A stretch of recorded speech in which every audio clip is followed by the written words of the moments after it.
wicked dark. Just like the decisions we make, hopefully informed and wicked smart. Lots of input. Reading, listening, watching, speaking with other winemakers, and especially experience. Nothing like it.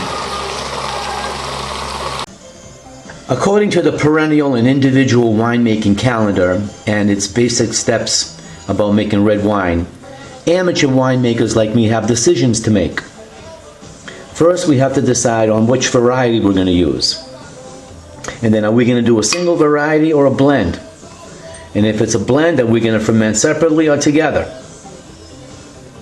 Then we have to decide on which crusher to use, old world or new world. Keep the stems in or take them out, or put some in. Then about the yeasts. Are we going to let the yeast that grow on the grape skins do the job, or are we going to kill them all with Mater and add our own yeast culture?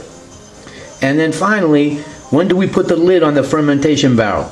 Because at some point, yeasts work better without air.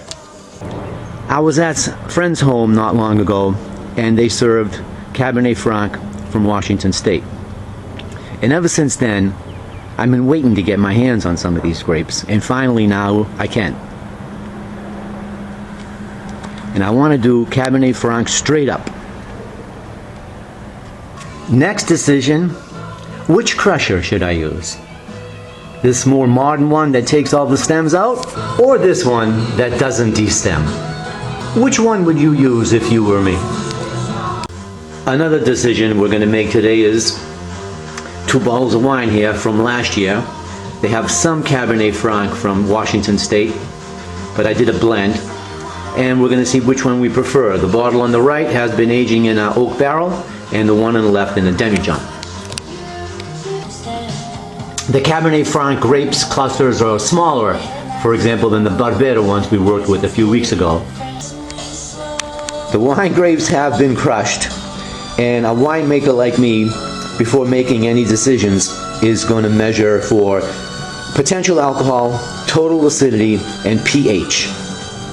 So these grapes tested in at 15% alcohol with a TA, or total acidity, of 0.625. Excellent measurements. So the first decision we have to make is, am I going to kill the yeasts that are on the grape skins, or am I going to let them ferment out the sugar into alcohol? I'm going to keep the yeast that are on the skins of the grapes, but because there's a 15% alcohol, I have to add some kind of a yeast, and I'm prepared to do that. Because the potential alcohol is so high, 15%, I'm going to use EC1118 because this works very well in a high alcohol must. And I'm pretty sure I'm going to use 4 bags. I've already added 1 bag, and here I am preparing the second one. I don't want to add it all at the same time because I don't want a real quick fermentation. I want at least 6 or 7 days for the must to sit on the skins and get a lot of color. It has been about 48 hours since crush, and all the decisions we've made so far are working. A cap is forming, so we know the yeasts are converting the sugar to alcohol. Maybe the one bad decision we made was using the old world crusher. There are a lot of stems, so now I'm removing them by hand, and that's pretty tedious. I've only worked, like I said before, I've only worked with this Cabernet Franc for the second time. They're very small bunches of grapes, so there's a lot of stems. In the future, I'll only use the destemmer.